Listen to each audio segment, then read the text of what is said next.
গতদিন আমরা ডিএনএস এর আলোচনা শুরু করেছিলাম, ডোমেন নেম সিস্টেম।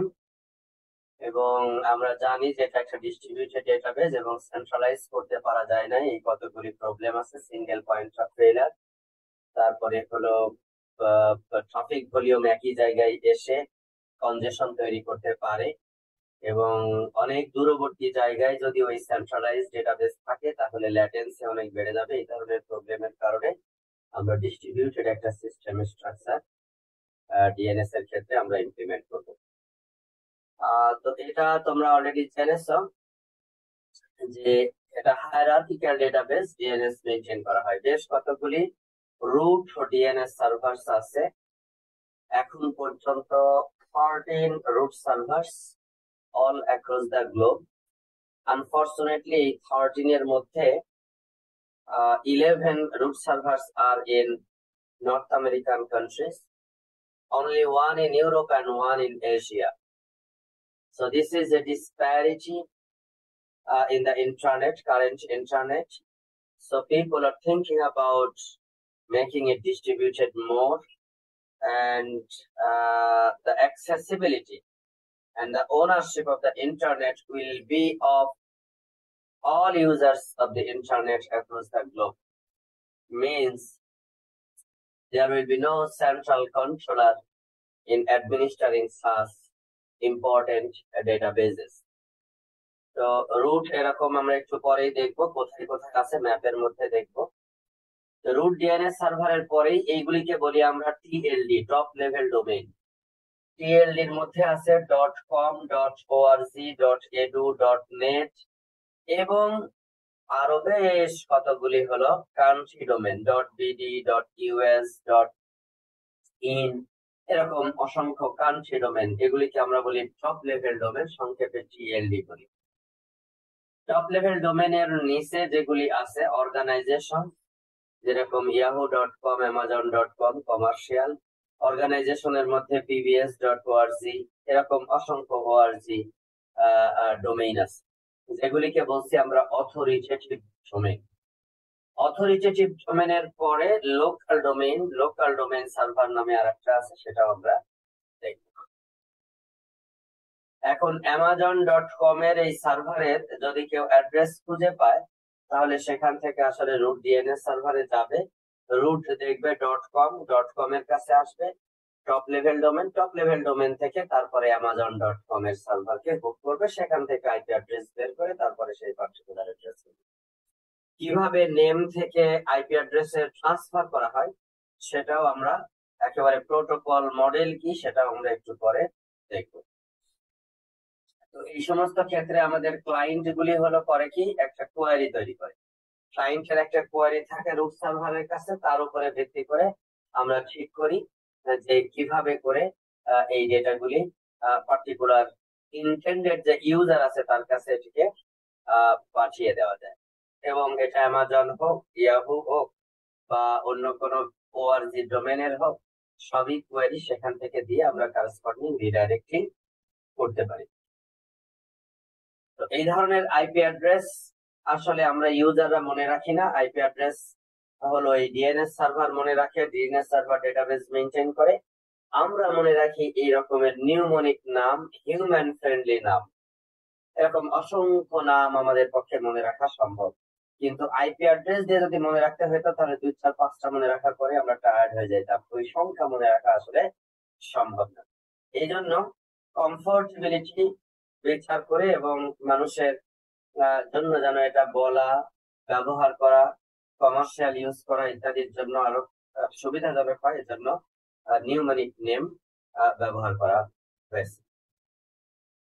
একটু আগে যেটা বলছিলাম সেটি হলো এই রুট ডিএনএস সার্ভার হলো বাকি সব টপ লেভেল ডোমেইন গুলির অ্যাড্রেস জানবে। টপ লেভেল ডোমেইন গুলি আবার কারেসপন্ডিং, যে কম হলে কম, ওআরজি হলে ওআরজি, এডু হলে এডু, নেট হলে নেট, তাদের কারেসপন্ডিং অ্যাড্রেস গুলি জানবে। এইভাবে হায়ারার্কিক্যালি জানা থাকবে।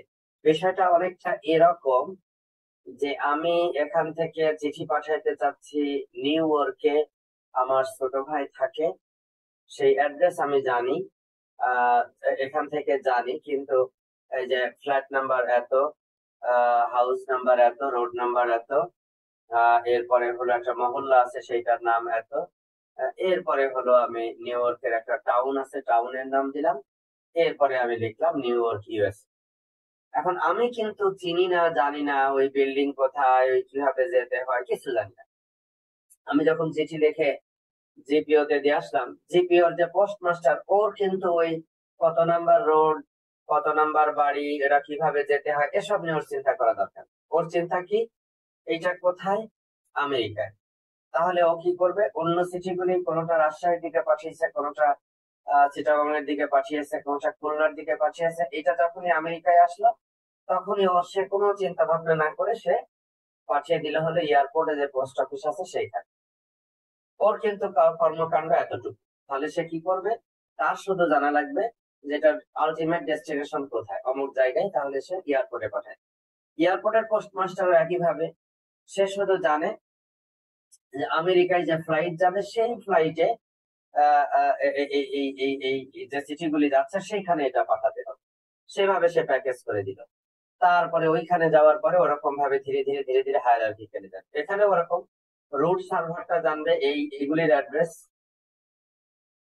এইগুলি জানবে হলো এইগুলির অ্যাড্রেস, এরপরে এইগুলি জানবে হলো এর আন্ডারে যদি 10টা ডিপার্টমেন্ট থাকে, নিউ ইয়র্ক ইউনিভার্সিটি বা ইউনিভার্সিটি অফ ম্যাসাচুসেটস এর যদি 10টা 20টা 100টা ডিপার্টমেন্ট থাকে, তাদের প্রত্যেকের যদি আইপি অ্যাড্রেস থাকে, আলাদা আলাদা যদি ডোমেন থাকে, তাহলে তাদের অ্যাড্রেস গুলি জানবে এবং সেখানে সে নিয়ে যাবে। তো এইভাবে করে হলো হায়ারার্কিক্যাল ডেটাবেস মেনটেনের মাধ্যমে করা হয়। এবং এটাকে আমরা এটাকে ইম্পর্টেন্ট একটা ফাংশন, কারণ ইন্টারনেটের একটা মেশিন থেকে একটা মেশিনে খুঁজে পাওয়া আমাদের জন্য অত্যন্ত গুরুত্বপূর্ণ। এখন প্রশ্ন হলো, এই নেম এবং নাম্বার কার কাছ থেকে পাবো? নেম এবং নাম্বার পাবো হলো ICANN, Internet Corporation for Assign Names and Numbers. ICANN নামে একটা অর্গানাইজেশন আছে, যেটি হলো এই কর্মকাণ্ডগুলি করে থাকে, যে কোন ডোমেনের কারেসপন্ডিং কোন আইপি অ্যাড্রেসের অ্যাসাইন করা থাকবে, এইগুলির রেজিস্ট্রেশন অ্যাপ্রুভাল হয়, অথরিটেটিভ হয় হলো আইক্যান থেকে, Internet Corporation for Assign Names and Numbers. একটু আগে আমি বলতেছিলাম পৃথিবী ব্যাপী মোট কয়টা নেম সার্ভার আছে, মোট হলো 13টা নেম সার্ভার আছে পুরা ওয়ার্ল্ড ওয়াইড। এবং এই 13টা ওয়ার্ল্ড সার্ভারের বেশ কতগুলি রেপ্লিকা আছে, 4000 রেপ্লিকা আছে, যেন একটা মেশিন কোনোভাবে যদি ডিজাস্টার হয়ে যায় তাহলে ওর যেন রেপ্লিকা কন্টেন্ট যেন থাকে, ইনস্ট্যান্স তৈরি করা আছে। এবং মজার বিষয় হলো, দেখো এই যে সাদা জায়গাগুলি, এইখানে একটা সার্ভার নাই, যত সাদা জায়গা, একটা থেকে 10টা আছে এই হালকা আকাশি নীল যেগুলি সেগুলি, ঠিক আছে। এরপরে দেখো এরকম ভাবে ইন্ডিয়ায় বেশ কিছু আছে 21টা, এইভাবে করে বেশ কতগুলি সার্ভার বিভিন্ন জায়গায় আছে। কিন্তু এই পুরা খেয়াল করে দেখো, এই নর্থ আমেরিকান কান্ট্রিতে তোমার হলো ডিপলি পপুলেটেড, অথচ আমাদের এদিকে কিন্তু নাই বললেই চলে। এইখানে জাপানে একটা আছে, এইখানে ইউরোপে একটা আছে। আর এখন মেন রুট সার্ভারের অল্প কিছু রেপ্লিকা এই এলাকায় আছে, ইন্ডিয়াতে কিছু কিছু জিনিস এখানে চলে এসেছে। এটাও দেখো এক ধরনের কি বলবো যে হোমোজিনিয়াস বা ফেয়ার ডিস্ট্রিবিউশনের অন্তরায়। এটাও হয়েছে কারণ কি, তোমরা নিশ্চয়ই জানো আমেরিকাতে যে সমস্ত মানুষজন আইটি সিস্টেম চালাচ্ছে তাদের একটা বড় অংশ হলো Indian India originated expert persons. বর্তমানে তোমরা জানো যে chief CEO, chief executive officer Facebook, LinkedIn, এগুলি হলো ইন্ডিয়া থেকে অরিজিনেটেড বিভিন্ন পার্সনস, এগুলি জায়গা দখল করে আছে। তো তাদের কল্যাণে আসলে ইন্ডিয়ায় এডিশনাল বেনিফিটটা পেয়েছে যে কিছু কিছু সার্ভারে রুট সার্ভার আসে নাই, কিন্তু তাদের ইনস্ট্যান্স গুলি এইখানে, রেপ্লিকা গুলি এখানে ইনস্টল করা রয়ে গেছে। তো সেই হিসাবে কিছু কিছু এদিকে আছে। Top level domain name server গুলি সেগুলি তো .com, .org, .net, .edu, .ero, jobs, museum এরকম আছে। এছাড়াও কান্ট্রি ডোমেন এখানে অনেকগুলি আছে, যেগুলি প্রত্যেকটা দেশেরই এখন ডোমেন নেম আছে আলাদা আলাদা, এবং সেই অনুযায়ী তাদের ভিতরের যে সমস্ত অর্গানাইজেশন গুলি সেগুলি ওই পার্টিকুলার কান্ট্রি ডোমেনের আন্ডারে দেওয়া হয়ে থাকে। তো এই রেসপেক্টে কান্ট্রি ডোমেন গুলি এর আন্ডারে অনেকগুলি অথরিটেটিভ ডিএনএস সার্ভার থাকবে। এটা মূলত কোনো একটা অর্গানাইজেশনের নিজস্ব একটা অথরিটেটিভ ইনফরমেশন, ওর ভিতরের যতগুলি হবে ওগুলি তারা নিজেরা অ্যাডমিনিস্ট্রেট করবে।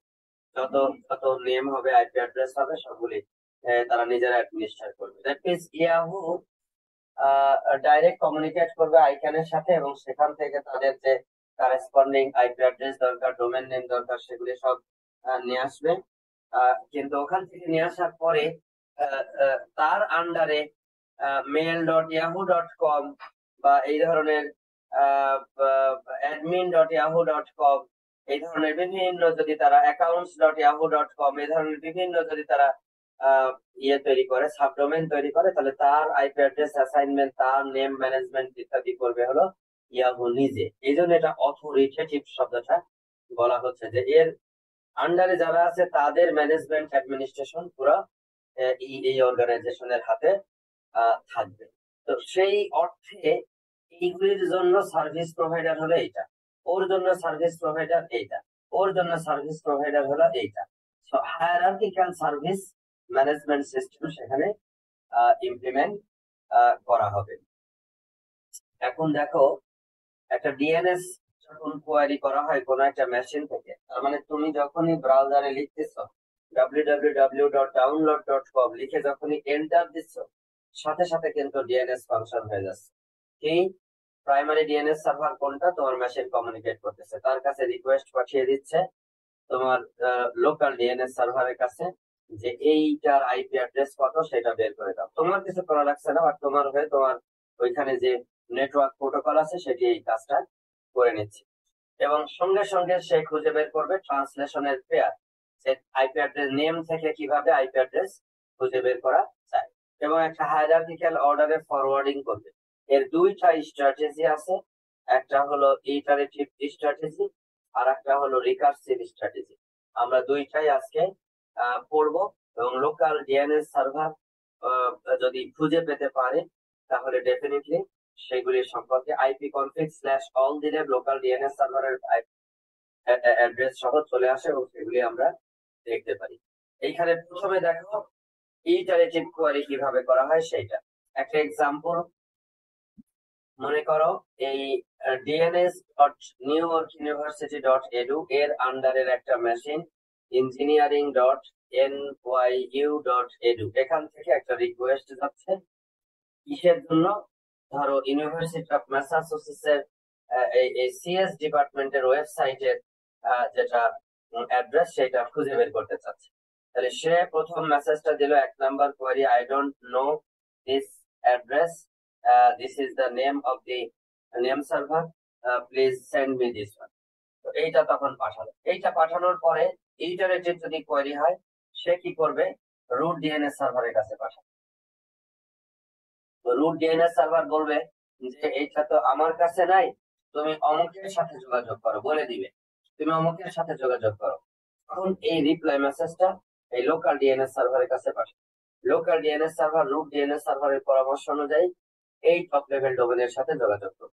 ও বলবে যে এটা তো আমার কাছে নাই, আমার নিচে অমুক আছে, তার সাথে তুমি যোগাযোগ করো। ও বলে দিবে umas.edu CS, সেখানে তুমি যোগাযোগ করো। তখন সে এখানে চলে আসবে এইটার সাথে যোগাযোগ করার জন্য। এইভাবে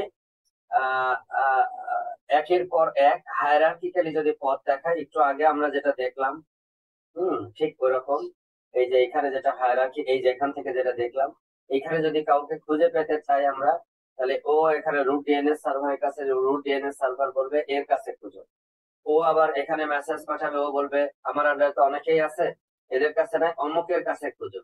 ও বলবে যে আমার কাছে তো নাই, এর কাছে খুঁজো। তাহলে এর অ্যাড্রেসটা আমি এর কাছে আলটিমেটলি দিয়ে পাবো। এইটা যদি অ্যাপ্রোচ হয়, তাহলে সেই অ্যাপ্রোচটাকে আমরা বলতেছি iterative query of DNS addresses, name to IP addresses. তাহলে এইভাবে আমরা খুঁজে পাবো। এটাকে বলা হবে হলো ইটারেটিভ কোয়ারি। এবং আমরা দেখলাম এই 7 নম্বর মেসেজ এখান থেকে পাওয়ার পরে আইপি অ্যাড্রেস পেয়ে গেল, তখন সেই IP address local DNS server একটা পার্টিকুলার হোস্ট মেশিনকে পাঠিয়ে দিবে। তাহলে আমাদের মোট এখানে এক পেয়ার, এখানে এক পেয়ার, এখানে এক পেয়ার, এখানে এক পেয়ার, মোট 4 দুগুণে 8টা মেসেজ এখানে এক্সচেঞ্জ করতে হয়েছে ইটারেটিভ কোয়েরি। এটা একটা অ্যাপ্রোচ। আর একটা অ্যাপ্রোচ হলো রিকার্সিভ কোয়েরি। রিকার্সিভ কোয়েরির ক্ষেত্রে তোমার নিশ্চয়ই আমার ধারণা তোমরা আন্দাজ করতে পারতেছো এটা কি। এটা হলো তোমার ইটারেটিভ কোয়েরির ক্ষেত্রে দেখো এই লোকাল ডিএনএস সার্ভারটাই হলো সকল দায়িত্ব দিতেছিল। সকলের কাছে জিজ্ঞাসা করতেছে, অন্য জায়গার অ্যাড্রেস দেখাই দিচ্ছে, সেখানে যাইতেছে, সেখানকার অ্যাড্রেস দেখাই দিচ্ছে, সেখানে যাইতেছে, এভাবে যতবার বিভিন্ন জায়গায় যাওয়া দরকার। বাট এইটা হলো কি তোমার অনেকটা নিউক্লিয়াসের মতো কাজ করতেছে। এখন এই এই জায়গাটাতে আপার লেয়ারের যে কমিউনিকেশন, সেটার জন্য যেন বার্ডেন, এইটার থেকে যেন বার্ডেনটা কমানো যায়, সেই বার্ডেনটা কমানোর জন্য রিকার্সিভ কোয়ারি আর একটা অপশন, সেটি হলো এটা রিকোয়েস্ট আসার পরে সে রুট সার্ভারকে বলবে, রুট সার্ভার থেকে ও এখানে না নিয়ে এসে রুট সার্ভার নিজে দায়িত্ব নিবে কার কাছে, তার কাছে সে মেসেজটা পাঠিয়ে দিবে। সে দায়িত্ব নিবে, মেসেজটা তার কাছে পাঠিয়ে দিবে, পাঠিয়ে দিয়ে সেইখান থেকে মেসেজ আবার রিপ্লাই আসবে, এইভাবে আসবে। তার মানে প্রত্যেকে এরকম ভাবে দায়িত্ব নিবে, নিয়ে পরের জনের কাছে পাঠিয়ে দিবে, দায়িত্ব নিয়ে পরের জনের কাছে পাঠিয়ে দিবে। দেখো এটার একটা সুন্দর অ্যাডভান্টেজ আছে, সেটা হলো ডিএনএস ক্যাশিং। একটু পরে আমরা পড়বো ডিএনএস ক্যাশিং। ডিএনএস ক্যাশিং দেখো এটা কি, এটা খুব সহজ। সেটা হলো দেখো, খেয়াল করে দেখো, এই টপ লেভেল ডোমেন সার্ভারের কাছে এখান থেকে এখন একটা রিকোয়েস্ট গিয়েছে, এভাবে গিয়ে সে খুঁজে বের করে আইপি অ্যাড্রেসটা দিয়ে দিবে। সে যদি এই কাজটা করে, ওই যে নাম আর ওই আইপি অ্যাড্রেসটা যদি তার ক্যাশ সার্ভারে, যদি ক্যাশ ইয়েতে যদি সে রেখে দেয়, তাহলে পৃথিবীর অন্য কোনো কর্নার থেকে, এই দিক থেকে যদি এর মাধ্যমে একটু পরে এই রিকোয়েস্টটা পাঠায়, তাহলে কিন্তু সে ডাইরেক্ট দিয়ে দিতে পারবে, কারণ সে অলরেডি জানে তার ক্যাশ সার্ভারে আছে। সেক্ষেত্রে ডিএনএস কোয়ারির যেটা ডিলে, কোয়ারি এক্সিকিউশনের যেটা ডিলে, সেটা কিন্তু সিগনিফিকেন্টলি কমে যাবে। একইভাবে রুট সার্ভারও ক্যাশ করতে পারে, লোকাল সার্ভারও ক্যাশ করতে। লোকাল সার্ভার ক্যাশ করলে কি সুবিধা, যে এই নিউ ইয়র্ক ইউনিভার্সিটির আন্ডারের যে সমস্ত মেশিন গুলি আছে, তারা যদি এই রিকোয়েস্টটা, তাদের এইটা ছাড়া অন্য কেউ যদি এই রিকোয়েস্টটা করে, তাহলে তার অ্যান্সার সে দিয়ে দিতে পারবে। কিন্তু টপ লেভেল ডোমেন যদি ক্যাশিং করে, তাহলে পৃথিবীর অন্য কোনো কর্নার থেকে রিকোয়েস্ট আসলেও এই ইউনিভার্সিটি অফ ম্যাসাচুসেটস পর্যন্ত যেতে হবে না, টিএলডি থেকে, টপ লেভেল ডোমেন থেকে সে সার্ভিসটা দেওয়া সম্ভব। That means very high level থেকেই এটা নিচের 2, 3, 3, 4 লেভেল নিচের অ্যাড্রেসের ইনফরমেশন দিয়ে দেওয়া সম্ভব। এই বেনিফিটের কারণে রিকার্সিভ কোয়েরি বর্তমানে হেভিলি ইউজ হচ্ছে। এবং ক্যাশিং, যে কথাটা একটু আগে আমি বলতেছিলাম, ক্যাশ করলে পরে ইমিডিয়েটলি রিটার্ন করতে পারবে, এবং রেসপন্স কোয়ারির যেটা ডিলে, সেটা সিগনিফিকেন্টলি কমায় ফেলতে পারবে। ক্যাশ রেসপন্স টাইম কমায় দিচ্ছে, টিজিএল কমায় দিচ্ছে, এবং এই লোকাল নেম সার্ভার থাকার কারণে টপ লেভেল ডোমেন সার্ভারের উপরে যেটা প্রেসার বা এক্সিকিউশন, যেটা এটাকে কি বলে, যে ওয়ার্কলোড, সেটাও সিগনিফিকেন্টলি কমে যাচ্ছে। আরো বড় বেনিফিট হলো ইন্টারনেটের, আমি সব সময় এই কথাটা বলি, ইন্টারনেটের সবচেয়ে দামি রিসোর্স কি? ব্যান্ডউইথ। ব্যান্ডউইথ। তুমি ট্রাফিককে যত কম রাস্তায় তুমি ট্রাভেল করাইতে পারবা, তোমার ব্যান্ডউইথ খরচ তত কম হবে। যদি ওই কোয়ারিটা 10 ট্রান্সফার হইতে, এ বলতেছে ওর কাছে যাও, ও বলতেছে ওর কাছে যাও, এ বলতেছে ওর কাছে যাও, লাস্ট পর্যন্ত যদি যাওয়া লাগে, একদিকে সময় লাগতেছে বেশি, আবার ব্যান্ডউইথ খরচ হচ্ছে। কিন্তু ওর কাছে যদি আগে থেকে ক্যাশ করা থাকে, এখান থেকে রিকোয়েস্ট হলো, যদি এই যদি আনসারটা রিকোয়েস্ট আসলো, ওর কাছে ক্যাশ করা আছে, সঙ্গে সঙ্গে আনসার দিল, তাহলে ওই প্যাকেটটা এই পুরো রাস্তায় ট্রাভেল করা থেকে প্যাকেটটা মুক্তি পেল।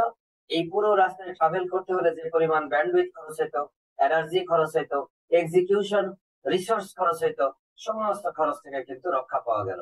So this is a very important benefit that can be achieved with the help of caching information in a particular database.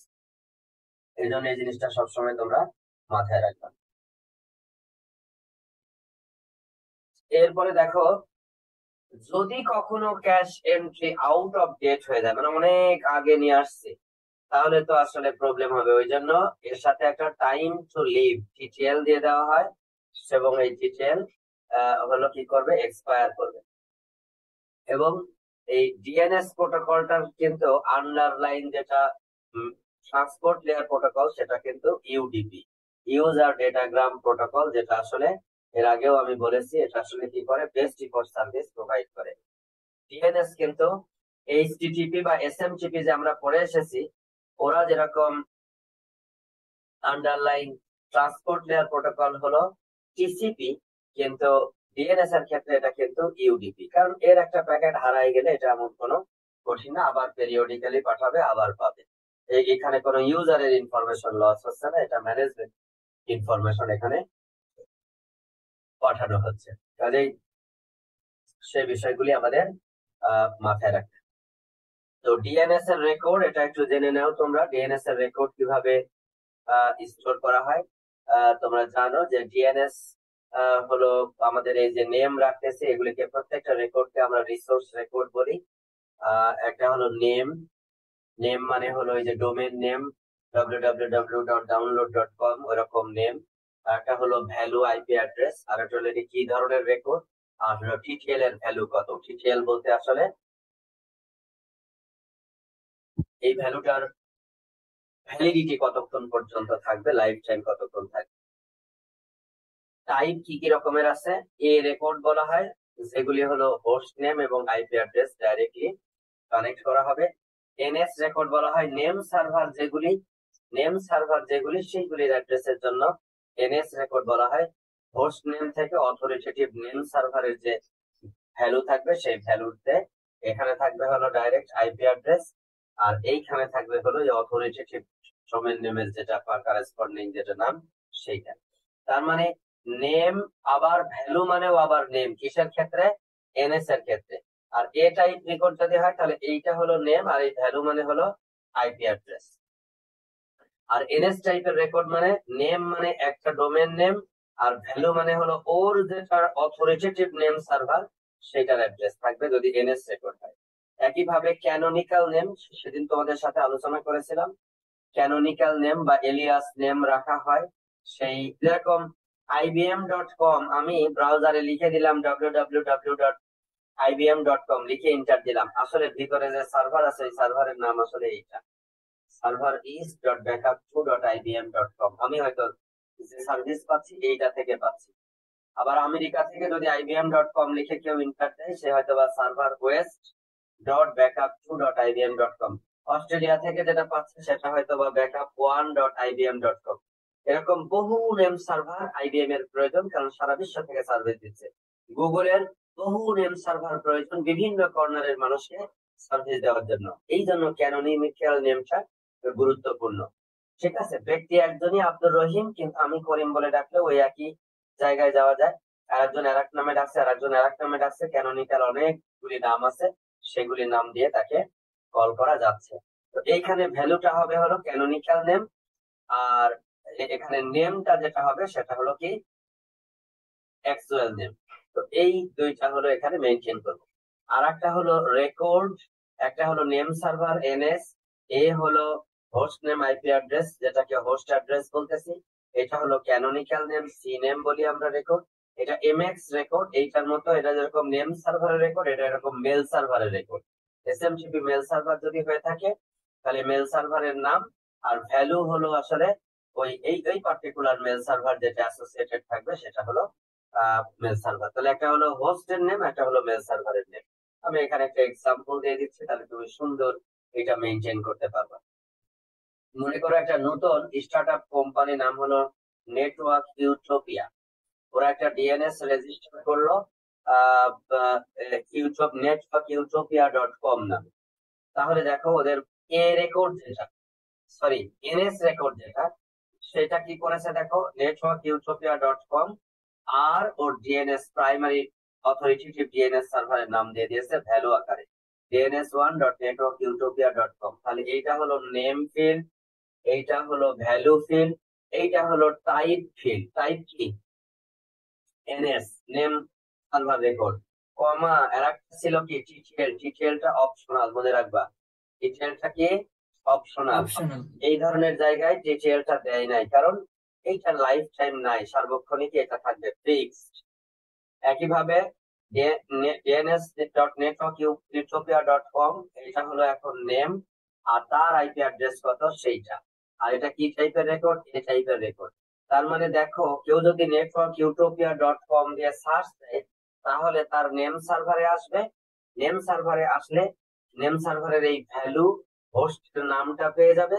এই হোস্টের নাম অনুযায়ী পরের এ রেকর্ড থেকে তারপরে সে আইপি অ্যাড্রেস পাবে। তার মানে দুইটা রেকর্ড খুঁজে পাওয়ার প্রয়োজন হবে। একটা হলো এনএস রেকর্ড, ফার্স্টে দেখবে ওই ওয়েবসাইটের অ্যাড্রেস অনুযায়ী হোস্টের নামটা কি, সেটা খুঁজে পারবে এনএস রেকর্ড থেকে। হোস্টের নাম যখন পেয়ে গেল, ওইটা দিয়ে সার্চ দিয়ে এই রেকর্ড থেকে তখন কারেসপন্ডিং আইপি অ্যাড্রেসটা পেয়ে যাবে। এই ইমপ্লিমেন্টেশনটা তখন এখান থেকে আমি করতে পারবো। তাহলে এই হলো তোমার corresponding authoritative name server IP address খুঁজে পাওয়ার বুদ্ধি।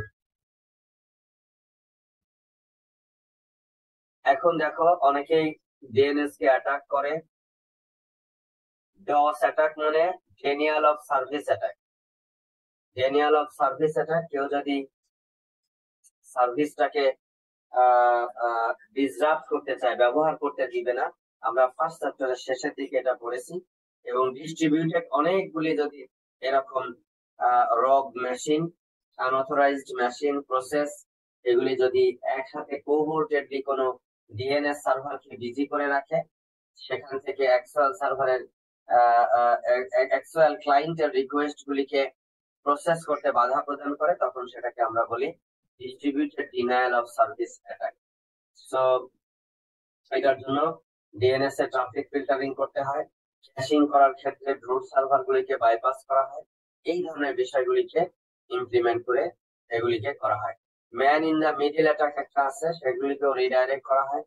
তারপরে ডিএনএস পয়জনিং আছে, তোমার এই রং ডেটা ওখানে দিয়ে যার কাছে রিসোর্স নাই, যার কাছে অ্যাড্রেস নাই, তার অ্যাড্রেস ক্লায়েন্টকে পাঠায় দিয়ে ক্লায়েন্টকে বিভ্রান্ত করা এবং ক্লায়েন্টকে রিসোর্সের অ্যাক্সেসিবিলিটি থেকে ডিনাই করা।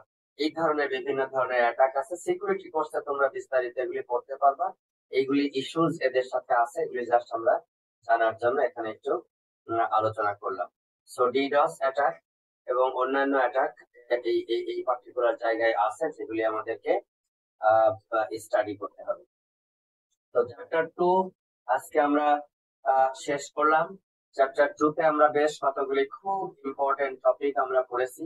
আমরা দুই ধরনের অ্যাপ্লিকেশন স্ট্রাকচার পড়েছি, একটা হলো ক্লায়েন্ট সার্ভার স্ট্রাকচার, একটা হলো P2P স্ট্রাকচার। এবং আমরা দেখেছি যে অ্যাপ্লিকেশনের যে বিভিন্ন সার্ভিস রিকোয়ারমেন্ট আছে, সেখানে রিলায়েবিলিটি কিভাবে দেওয়া যায়, ব্যান্ডউইথ কিভাবে ইনশিওর করা যায়, ডিলে কিভাবে ইনশিওর করা যায়, সেই সমস্ত বিষয়গুলি আমরা এখানে স্টাডি করেছি। এছাড়া আমরা পড়েছি কি ট্রান্সমিশন কন্ট্রোল প্রোটোকল এবং ইউডিপি, ইউজার ডেটাগ্রাম প্রোটোকল। এগুলি হলো দুই ধরনের প্রোটোকলের উপরে ভিত্তি করে বিভিন্ন অ্যাপ্লিকেশন গুলি আছে।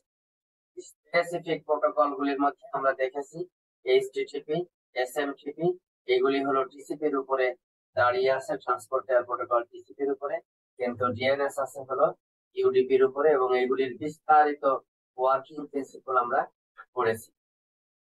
পেয়ার টু পেয়ার একটা প্রোটোকল, বিটটরেন্ট, এগুলিও আমরা দেখেছি এবং বিভিন্ন ধরনের কন্টেন্ট ইত্যাদি সম্পর্কে আমরা ধারণা পেয়েছি। তো তোমরা, আমার ধারণা ল্যাব ক্লাসে ইতিমধ্যেই তোমরা সকেট প্রোগ্রামিং শুরু করেছো। না স্যার, আমরা হচ্ছে এইচটিটিপি তে আছি, এইচটিটিপি গেট আর পোস্ট। এইচটিটিপি গেট পোস্ট করতেছো, সকেট প্রোগ্রামিং ল্যাবের মধ্যে করা হবে। তোমরা ক্লায়েন্টের জন্য কোড লিখবা এবং সার্ভারের জন্য কোড লিখবা, এবং সেইভাবে করে ক্লায়েন্ট এবং সার্ভার সকেট প্রোগ্রামিং এর মাধ্যমে একে অপরের সাথে কিভাবে কমিউনিকেট করতে পারে সেগুলি তোমরা ইমপ্লিমেন্ট করবা।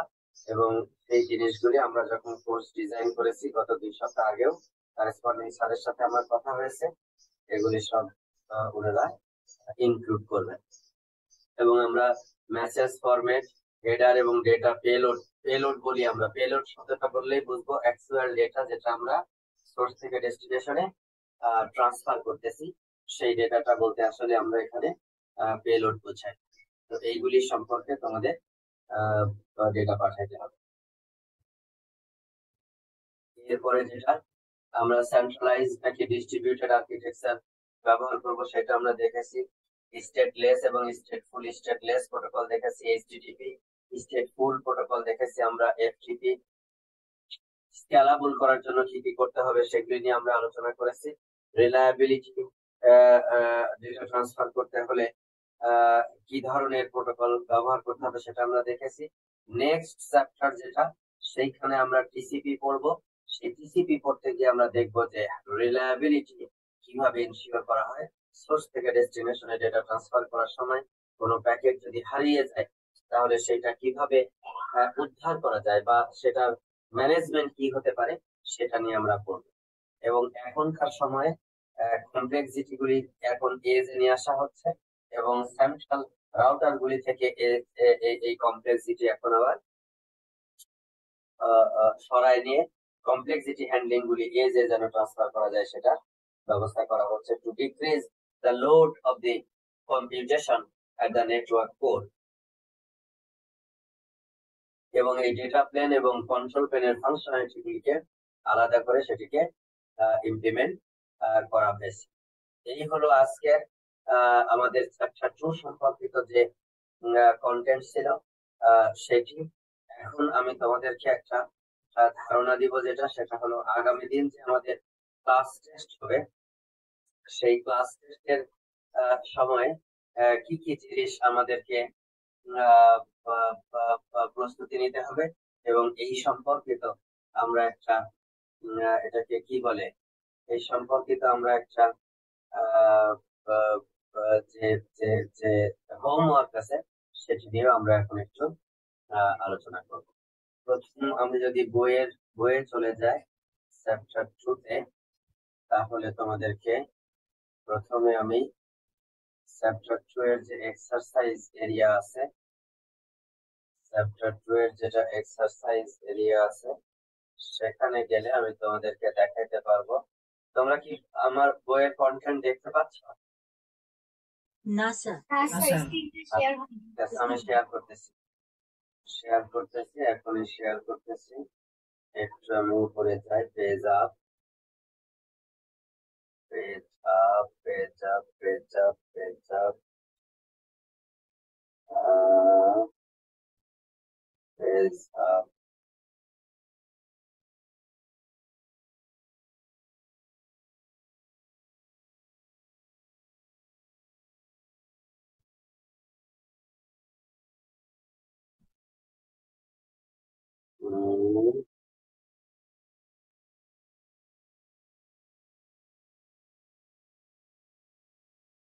ওকে,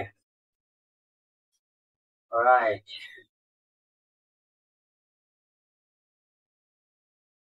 তাহলে শেয়ারিং বুক এইটা। তোমরা সকলে কাগজ কলম নাও। জি স্যার, রেডি আছে স্যার। সকলে কাগজ কলম নাও। পৃষ্ঠা নাম্বার 166, 166।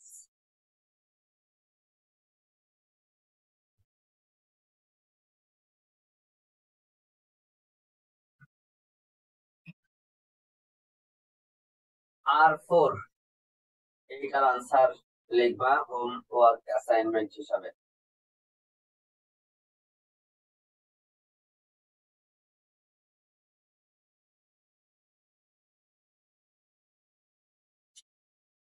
R6 এইটা নিবা অ্যাসাইনমেন্ট হিসাবে।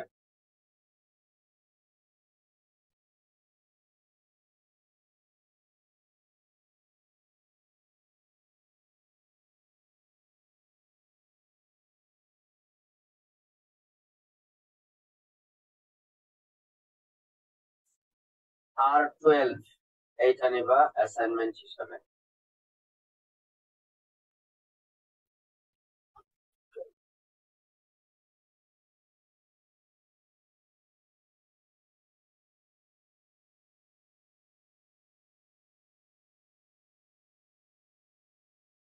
R13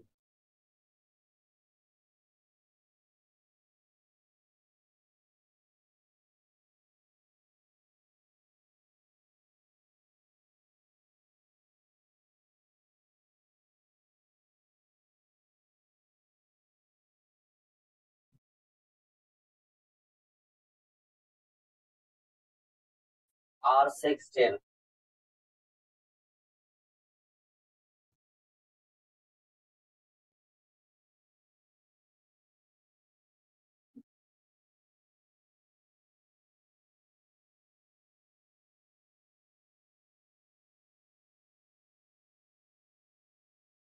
R18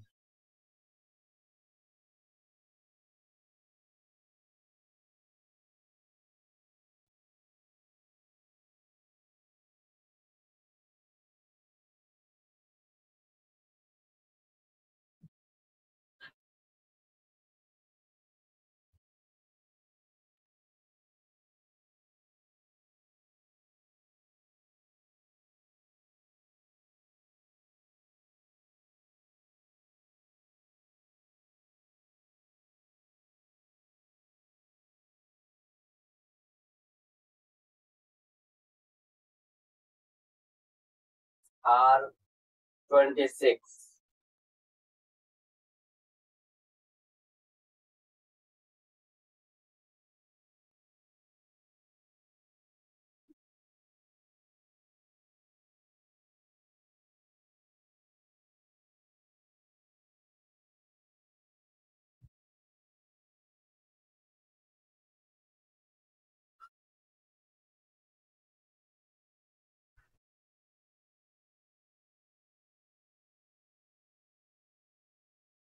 P4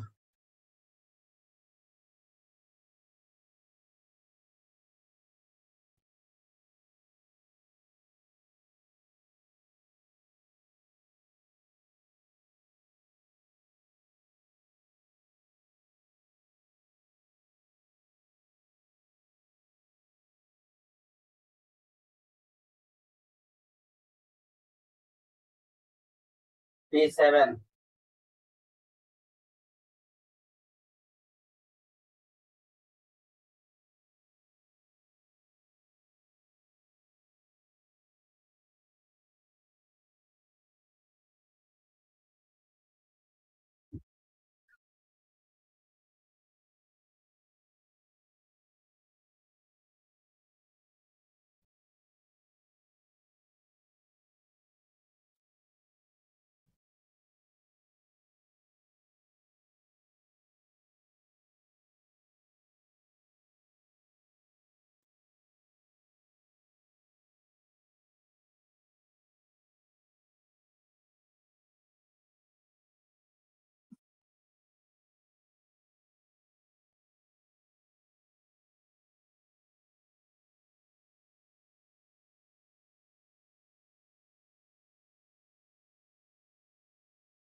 P16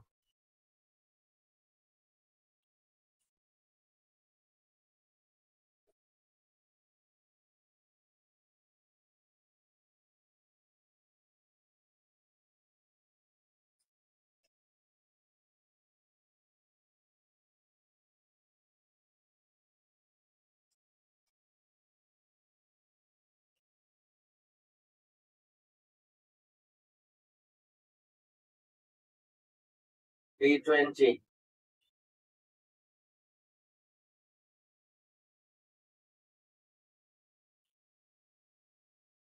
P22 শেষ, এগুলি আর দরকার নাই।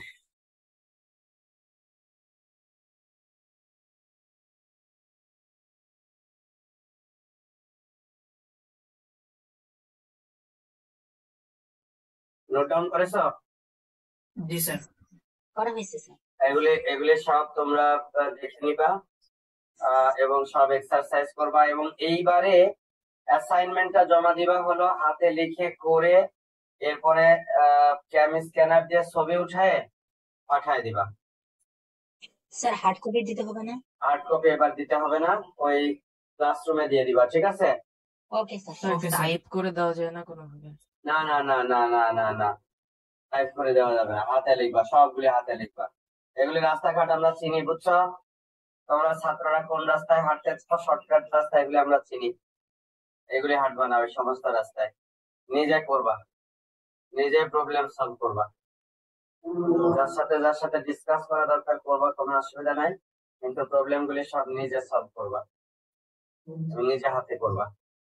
আর এটা হলো একটা বিষয়। আর একটা বিষয় হলো এই মুনতাসির, জি স্যার। তুমি এই যে এখন যে লিখলা না, জি স্যার।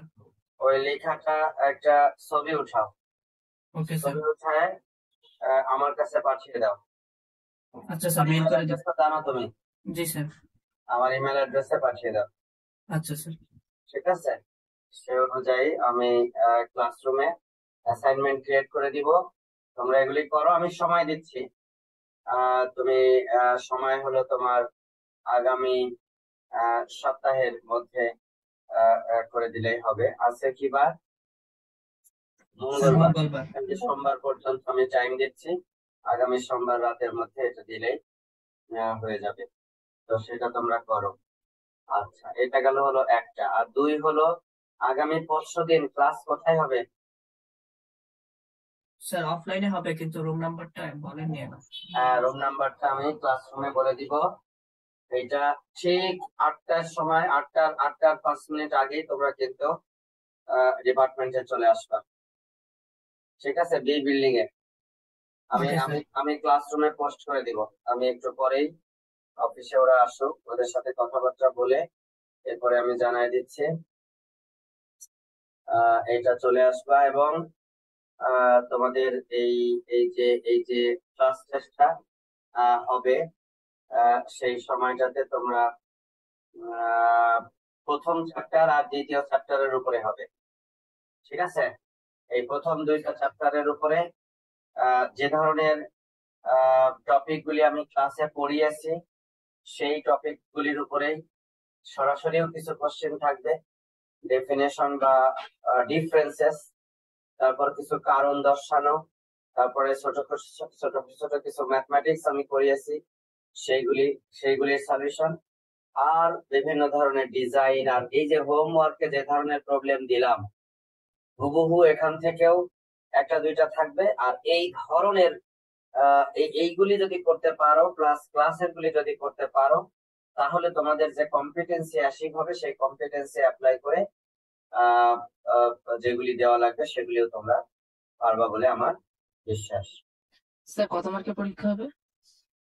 এটা জি স্যার। এটা হবে হলো এখন 10 মার্কের, আচ্ছা স্যার। ঠিক আছে? 10 মার্কের, আধা ঘন্টা টাইম দিব আমি, ঠিক আছে? আধা ঘন্টা টাইম দিব, 10 মার্কের মধ্যে এই পরীক্ষাটা হবে। স্যার ওই দিনকে ক্লাস নেবেন নাকি শুধু পরীক্ষাই হবে?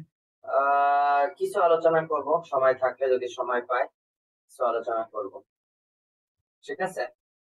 Okay sir. রুম নাম্বারটা কত হবে সেটা আমি বলে দিব। এখন হলো দুইটা জিনিস তোমাদের সাথে শেয়ার করতে চাচ্ছি। এক হলো, এই বইটাতে প্রত্যেক 2 চ্যাপ্টারের মাঝখানে একজন লিজেন্ডারি পার্সনের সম্পর্কে লেখা আছে। তোমাদের কাছে আমার যেটা অনুরোধ সেটা হলো, অ্যাজ এ কম্পিউটার সায়েন্টিস্ট, আজকের এই কম্পিউটার বিজ্ঞানের যে বিভিন্ন বিষয় সমূহ আজকে যে ম্যাসিউড স্টেজে এসেছে, এটা কিভাবে এসেছে এবং কাদের কাদের কন্ট্রিবিউশনের কারণে এসেছে, সেগুলি সম্পর্কে তোমরা আসলে একটু ধারণা রাখো।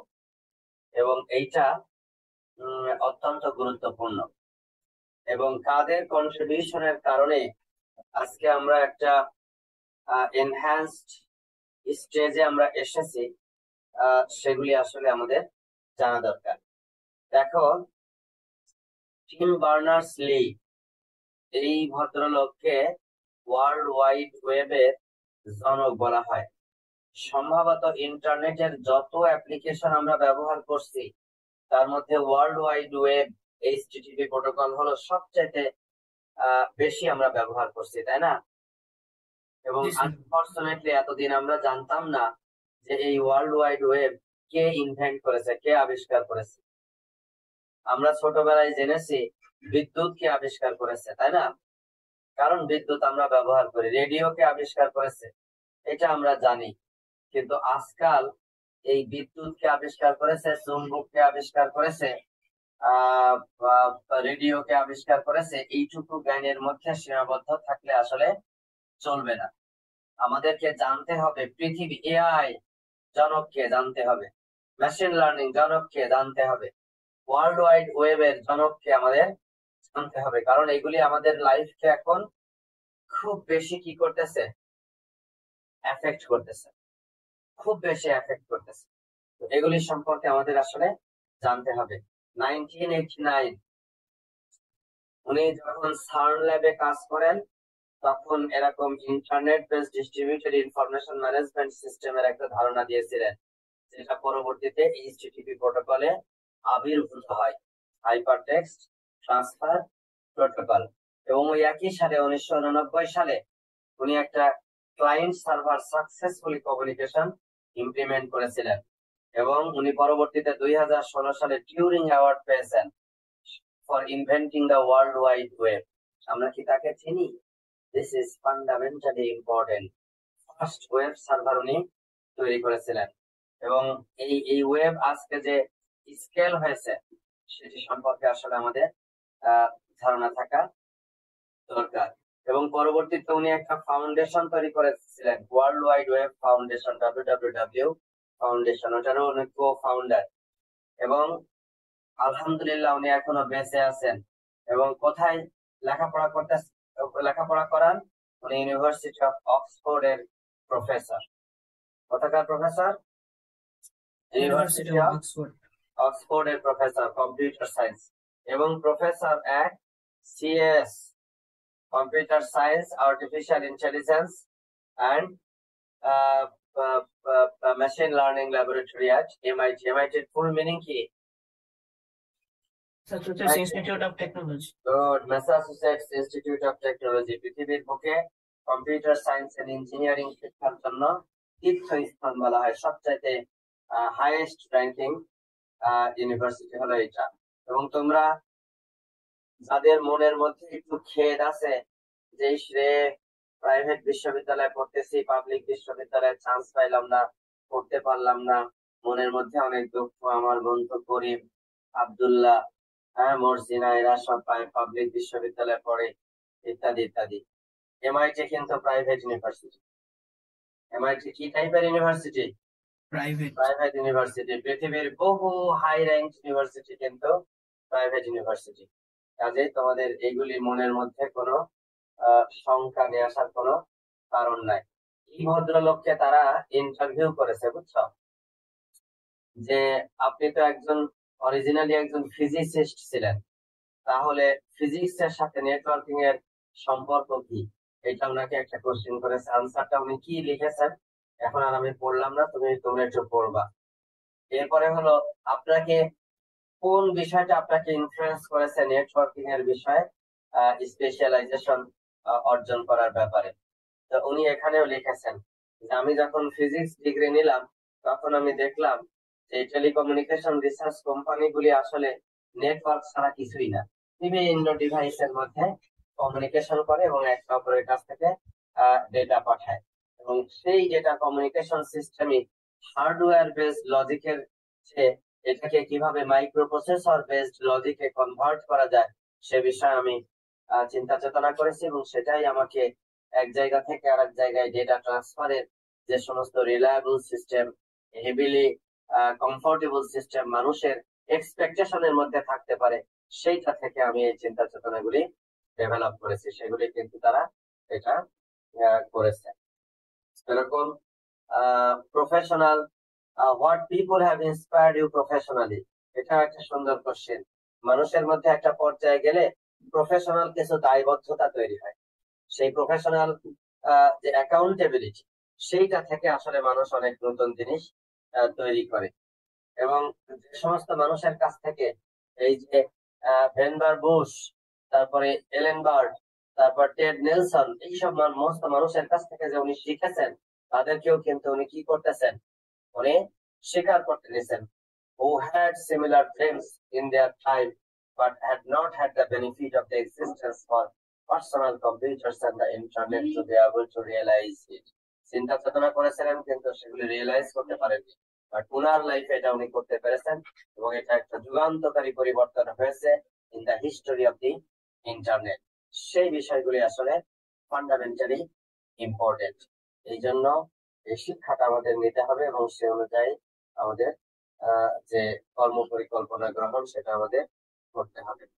তো আজকে পর্যন্তই। তোমরা